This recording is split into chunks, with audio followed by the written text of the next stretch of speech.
오늘 말씀의 제목 따라해 보실까요? 다윗에게 충성한 사람들.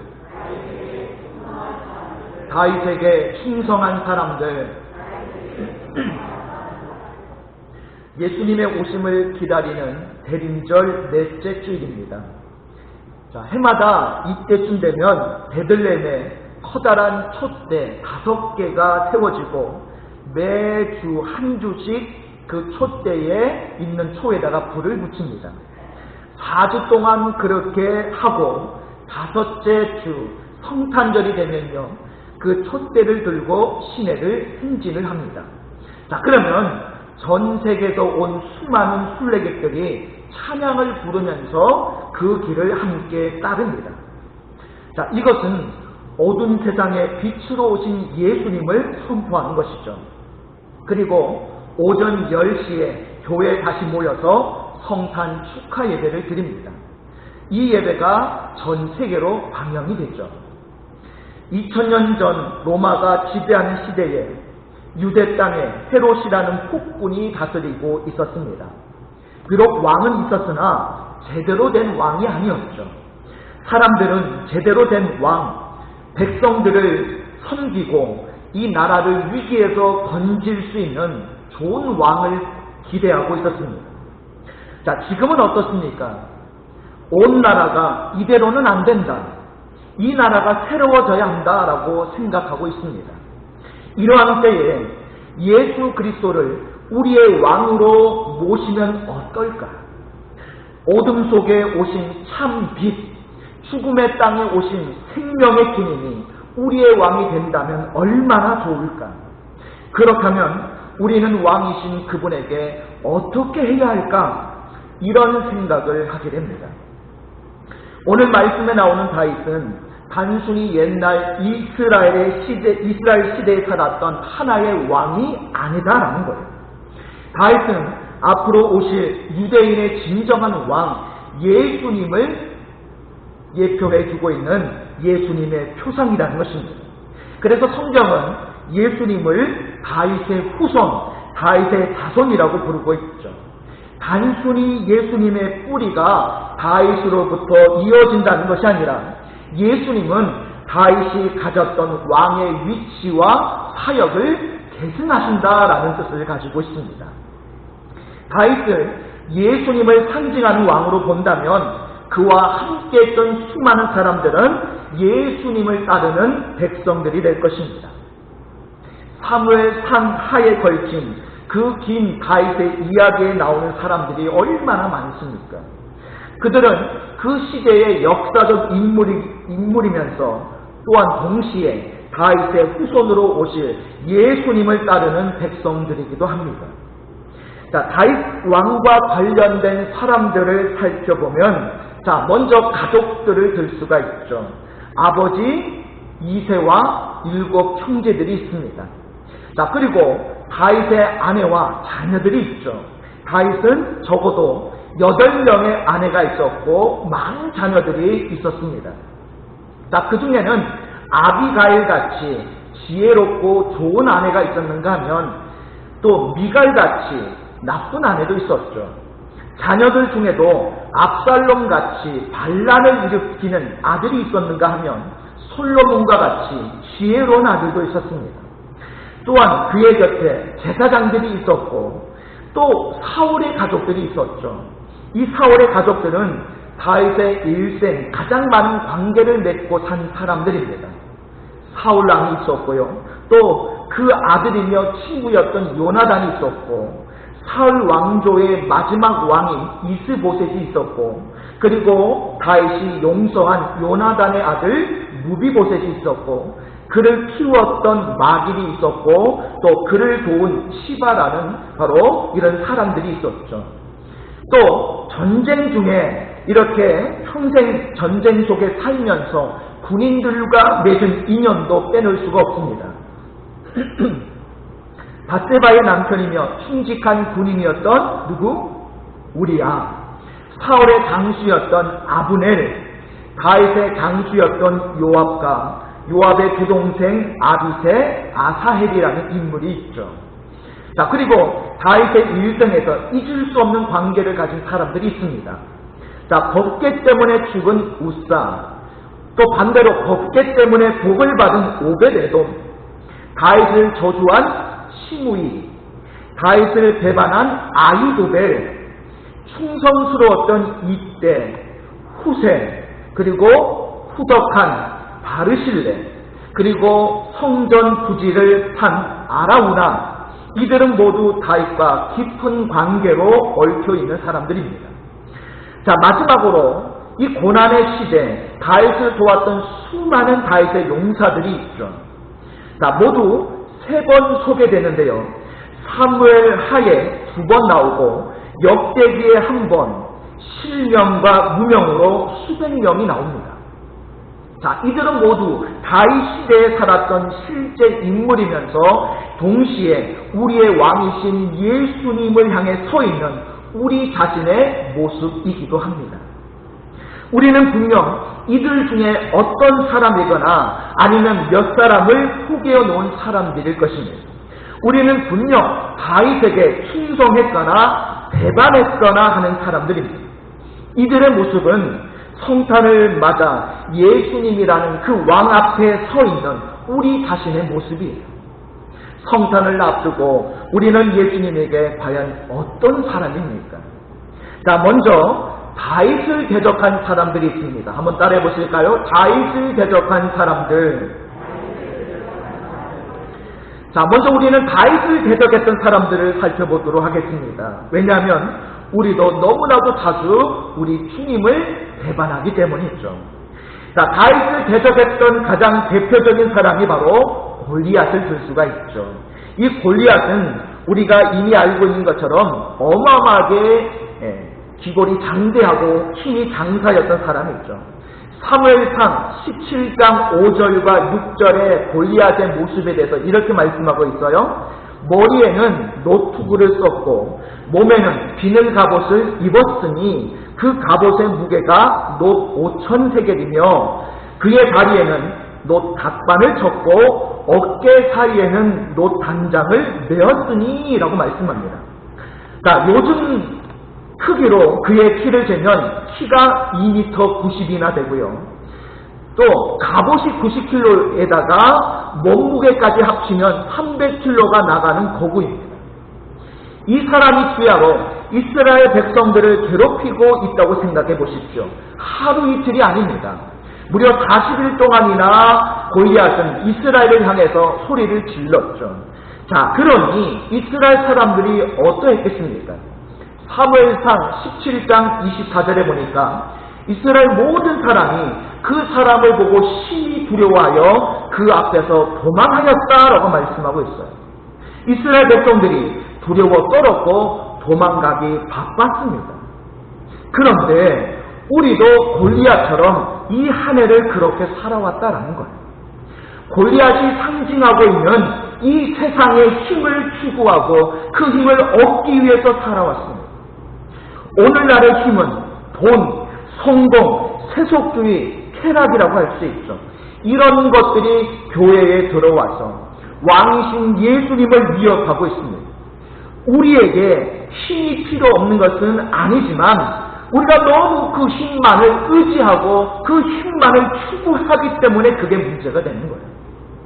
구약에 보아스라는 인물이 있습니다. 여러분 아시죠? 이 보아스라는 이 사람의 이름의 뜻이 뭔지 아십니까? 보아스는 보와 아스로 나눌 수가 있는데 보는 어디 아내라는 뜻입니다. 아내. 그리고 아스는 힘이라는 뜻을 가지고 있어요. 그러므로 보아스라는 이름의 뜻은 안에 있는 힘이라는 뜻입니다. 안에 있는 힘. 힘이 있었으나 그 힘을 안에 두었다라는 거예요.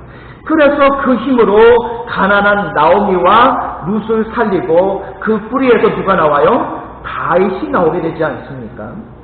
가장 큰 힘은 내 안에 둔 힘입니다. 가장 위대한 힘은 우리를 십자가에 못 박는 힘입니다. 예수님은 세상에서 가장 큰 힘을 가지고 있었지만 스스로 십자가에 죽으신 분이시죠. 예수님이 보여주신 힘의 비밀은 십자가의 자신을 못 박은 힘이 가장 큰 힘이라는 것입니다. 힘을 함부로 쓰다가 망한 사람이 사울 왕이고 압살롬이고 요압 장군이죠. 사울은 왕으로서 권력을 휘두르다가 블레셋에게 죽었고, 압살롬은 힘으로 반란을 일으키다가 나무에 걸려 죽게 되고, 요압은 힘으로 정적을 죽이다가 나중에 솔로몬에게 죽게 됐죠. 여러분, 예수님만이 우리의 힘이십니다.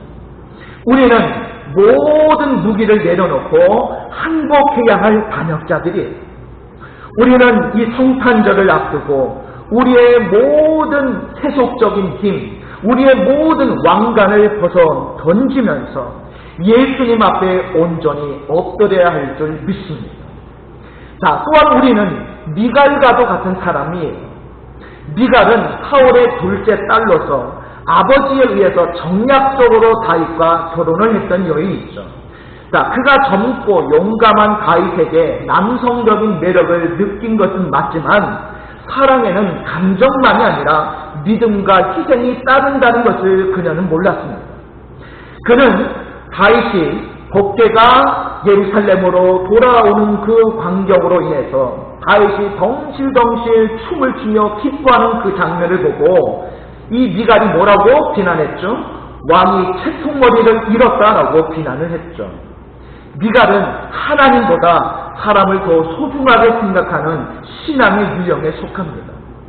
미갈은 하나님에 대한 경외보다는 하나님 앞에서의 나의 위신을 더 중시했던 사람이죠. 그녀는 하나님 앞에 겸손하지 않았고 하나님 앞에서 자기를 낮추지도 않았습니다. 믿음과 헌신이 없으면 우리는 신앙인이 아니라 종교인이 되고 맙니다. 다윗의 아내였어도 믿음의 사람이 아니었던 것처럼 믿는다고 다 믿는 사람은 아닙니다. 이번 성탄절에 내 믿음을 한번 점검해 봐야 합니다. 나는 정말 믿음의 사람인가? 우리는 또한 시므이 같은 사람입니다. 시므이는 다윗의 신하로서 평소에는 다윗의 은혜로 살다가 다윗이 가장 어려울 때 그 다윗을 향해서 비난과 저주를 퍼부었던 사람이 시므이죠. 이 다윗의 아들 압살롬이 반란을 일으켜가지고 다윗과 신하들이 급히 도망을 하는데 그때 시므이가 나타나서 다윗을 저주하며 이런 말을 하죠. 사무엘하 16장 7절과 8절에 보니까 시므이가 저주하는 가운데 이와 같이 말하니라. 피를 흘린 자여, 사악한 자여, 가거라, 가거라. 사울의 족속의 모든 피를 여호와께서 너에게로 돌리셨도다. 시므이의 이 비난은 우리가 남을 비난할 때 보이는 모든 나쁜 요소를 다 가지고 있습니다. 첫째, 시므이는 다윗이 잘한 것은 말하지 않고 잘못한 것만 말합니다. 비난은 항상 잘못한 것만 말합니다. 둘째, 사실이 아닌 것을 왜곡해서 말합니다. 다윗이 사울의 피를 흘리게 한 것이 아니라 사울이 다윗의 피를 흘리게 한 것이죠. 사악한 자는 다윗이 아니라 사울이었죠. 셋째는 공개적으로 비난했다라는 거예요. 시므이는 다윗이 모든 신하와 함께 있을 때 그를 비난했습니다. 이 시므이에게는 최소한의 도리도 의리도 인간적인 예의도 없었던 거죠. 넷째로 다윗이 가장 어려울 때 비난했다라는 것입니다. 지금 아들이 반란을 일으켜서 긴급하게 피신하고 있는데 그 아픈 아버지의 상처에 소금을 뿌리고 있습니다. 불난질에 부치질하고 있는 거죠. 이것은 비겁할 뿐 아니라 은혜를 배신하는 행위였습니다. 그럼에도 다윗은 이런 시므이에 대해서 세 가지로 대응을 하죠. 첫 번째, 변명하지 않고 침묵했다라는 거예요. 예수님의 모습입니다. 둘째, 그의 비난과 저주를 하나님의 음성으로 듣습니다. 이게 정말 어려운 일이죠. 셋째, 그에 대한 심판을 자기가 직접 하지 않고 하나님의 손에 맡기게 됐죠. 그 결과 시므이는 나중에 솔로몬에게 비참하게 죽고 맙니다. 다윗의 은혜를 입은 신하였음에도 다윗이 가장 어려웠을 때 다윗을 힘들게 했던 시므이는 바로 예수님 앞에 서 있는 또 다른 우리의 모습이기도 합니다. 우리가 바로 그 사람이에요. 우리가 바로 다윗을 죽이려고 평생을 쫓아다녔던 사울입니다. 우리가 바로 성전에 머물렀지만 다윗을 고발하여 수백 명의 제사장을 죽게 한 도액입니다. 우리가 바로 다윗의 신하였다가 하루아침에 압살롬의 편에 선 배반자 아히도벨입니다. 우리가 바로 다윗의 은혜를 받아야만 살 수 있는 무비보셋입니다. 우리가 바로 모든 것이 힘으로 된다고 믿고 힘을 휘둘렀던 골리앗입니다. 우리가 바로 믿음 없는 미갈이요, 우리가 바로 다윗을 저주한 시므이입니다. 이것이 올 한 해를 살아온 우리들의 모습이에요. 그러므로 주님 앞에 대적하며 살아온 우리의 모든 죄악을 성탄의 주님을 맞이하기 전에 먼저 올 한 해 이렇게 살아왔던 우리의 죄악을 철저하게 회개하면서 이번 성탄을 맞이하는 저와 여러분 되시기를 바랍니다. 자, 두 번째로 한번 따라해 보실까요? 다윗에게 충성한 사람들. 자, 다윗에게 대적했던 사람들만 있었던 것은 아닙니다. 다윗에게 충성했던 사람들도 많았죠. 자, 그 첫 번째로 요나단이라는 사람이 있습니다. 이 요나단은 다윗의 원수인 누구의 아들이에요? 사울의 아들이 아닙니까? 다윗과 요나단은 어찌 보면 물과 기름처럼 도저히 함께할 수 없는 그런 관계입니다. 다윗이 잘 되면 사울의 왕권이 흔들리고 요나단이 잘 되면 사울이 강해지겠죠. 어찌 보면 이 원수 같은 관계임에도 불구하고 다윗과 요나단은 아름다운 우정으로 하나가 됩니다. 다윗과 요나단은 서로를 이용 대상으로 보지 않고 친정한 친구로서 아끼고 사랑한 관계가 됐죠. 예수님도 우리를 친구라고 불러주십니다. 요한복음 15장 15절에 너희를 친구라 하였노니 내가 내 아버지께 들은 것을 다 너희에게 알게 하였습니다 라고 말씀하십니다. 다윗과 요나단처럼 나를 아껴주시고 사랑해주시는 주님을 우리도 진심으로 사랑하고 섬겨야 할 줄 믿습니다. 또 다윗에게 충성했던 사람 중에 아비가일이라는 여인이 있어요. 이 아비가일은 예수님과 우리와의 관계가 사랑의 관계임을 가르쳐주고 있는 사람입니다. 그러니까 아비가일이 원래 이 나발이라는 남편이 있었죠. 그런데 이 남편 나발이 다윗이 그에게 먹을 양식을 요청했을 때에 이런 지하에 거절을 하죠. 그 일로 인해서 다윗이 분노해서 이 나발의 가족을 완전히 멸하겠다고 공격을 하려고 했을 때에 이 나발의 부인이었던 아비가일이 쳐들어오고 있는 다윗을 먼저 중간에서 이 아비가일이 찾아가서 다윗을 만나게 됐죠. 그래서 자기 남편으로 인해 온 가족이 죽을 위기에 처하게 되었을 때에 자신이 죄를 대신 고백하면서 남편을 살리고 나아가서 하마터면 온 가족을 몰살시킬 수 있었던 이 다윗의 그 죄악까지도 사전에 막음으로 인해서 다윗까지 살리는 지혜로운 여인이 바로 아비가일이라는 여인이에요. 그래서 사무엘상 25장 24절에 보면 내 주여 원하건대 이 죄악을 나 곧 내게로 돌리시고 라고 이야기합니다. 아비가일은 우리가 우리 죄를 자백하면 예수님은 미쁘시고 의로우사 우리의 죄를 사하시고 사랑과 은혜를 회복시켜 주심을 가르쳐주고 있죠. 자, 또한 다윗에게 충성했던 사람 중에 잊을 수 없는 사람이 바로 바르실레라는 사람입니다. 자, 여러분 압살롬이 반란을 일으켰을 때에 모두가 이 대세였던 압살롬을 따르고 압살롬 편에 서 있었을 때에 자, 그러다 보니까 함부로 이 피난길에 올라와 있던 이 다윗과 신하들을 돕지를 못하는 거예요. 혹시라도 그를 도왔다가 압살롬에게 죽임을 당할까봐 아무도 다윗을 도와주지를 못하는 거예요. 그럴 때에 이 바르실레라는 사람이 너무나도 이 다윗을 사랑해서 공개적으로 음식을 가지고 다윗에게 찾아와서 그를 도왔던 사람이 바로 바르실레라는 사람이에요. 사무엘하 17장 28절 29절에 보면 이런 말씀이 나옵니다. 신상과 대야와 질그릇과 밀과 보리와 밀가루와 볶은 곡식과 콩과 팥과 볶은 녹두와 꿀과 버터와 양과 치즈를 가져다가 다윗과 그와 함께한 백성에게 먹게 하였으니 라고 말씀해요. 자, 당시 바르실레의 나이가 80이라는 고령이었음에도 불구하고 전쟁 중에 온갖 정성을 다해서 자신의 안위를 돌보지 아니하고 음식을 준비해서 다윗과 그의 백성들을 전심으로 도왔던 사람이 바르실레였어요. 자, 이것도 대단하지만 더 대단한 것이 있습니다. 나중에 이제 전쟁이 끝나고 이제 반란이 진압되고 다윗이 다시 이제 왕권을 회복하게 되었을 때에 다윗이 그를 예루살렘으로 함께 데리고 가고자 할 때에 그때 바르실레가 겸손히 사양하면서 자기는 그냥 고향 땅에 남겠다고 말을 합니다. 사무엘하 19장 34절에 보니까 바르실레가 왕께 아뢰되 내 생명의 날이 얼마나 있사옵겠기에 어찌 왕과 함께 예루살렘으로 올라가리까 이렇게 말을 해요. 위기의 시대에 정성껏 왕을 돕고 보상받는 것은 사양한 바르실레는 후덕하고 겸손한 일꾼의 모습을 보여주고 있는 거죠. 자기가 할 일은 최선을 다해서 하고 마지막에는 제가 할 일을 했을 뿐입니다 라고 겸손히 자신을 낮추는 모습 속에서 우리는 진정한 감동을 받게 됩니다.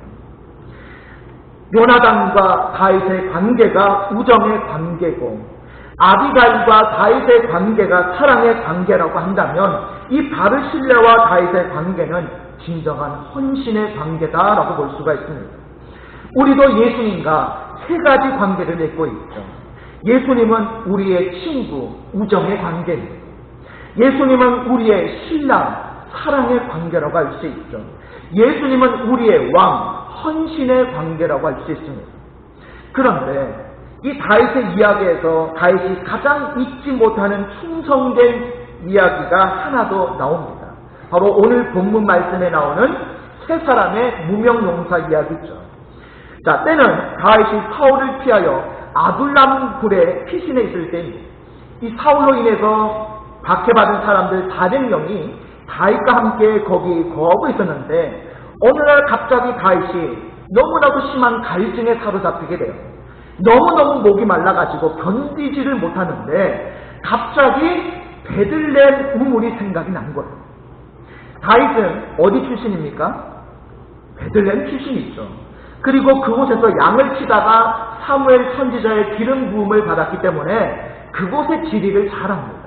그런데 그곳에 시원한 우물이 있는 것이 마침 생각이 났던 거죠.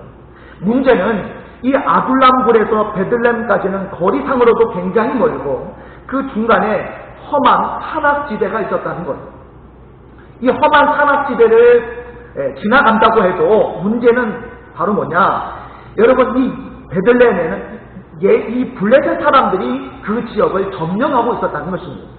이스라엘 백성과 블레셋 사람은 생긴 것도 다르고 의복도 달라서 멀리서만 봐도 눈에 확 띕니다. 그곳에 물을 들어갔다가는 잘못하면 그 물을 들어간 사람들도 죽음을 당할 뿐만 아니라 다윗도 위험해질 수가 있는 거죠. 그런데 그때 세 용사가 자원을 합니다. 왕이시여, 저희가 나겠습니다. 다윗이 보니까 이름도 모르는 병사들이에요. 유명한 장군도 아니고 다윗의 참모도 아니고 가족도 아니었습니다. 이름도 모르는 무명의 병사들이 그 일을 하겠다고 자청하고 나선 것이죠. 그런데 이 무명 용사들이 천신만고 끝에 베들레헴에서 드디어 물을 길어 옵니다. 그리고 온몸이 땀에 젖어 이렇게 말을 하죠. 왕이시여, 저희가 다녀왔습니다. 여기 베들레헴 물입니다.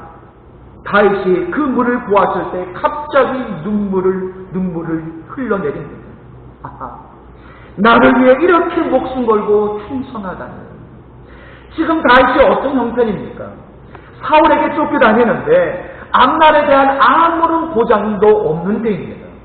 이렇게 다윗에게 목숨 걸고 충성했다고 해서 보상을 받는다는 보장도 없지 않습니까? 그런데도 목숨을 걸고 또 온 물을 보면서 다윗은 한참을 울다가 이렇게 말을 하죠. 아하, 내가 잘못했어.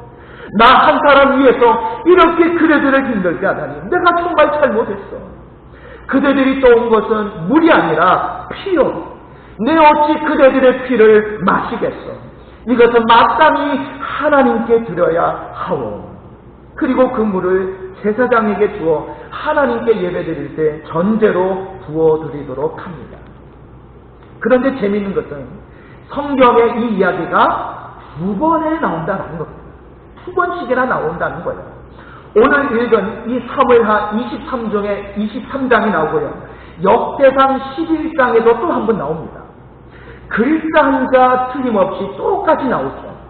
여러분, 구약에 같은 이야기가 반복된 것은 이것이 유일합니다. 자, 왜 이 이야기가 2번이나 쓰여졌을까요? 누가 봐도 감동적인 이야기이기 때문이에요.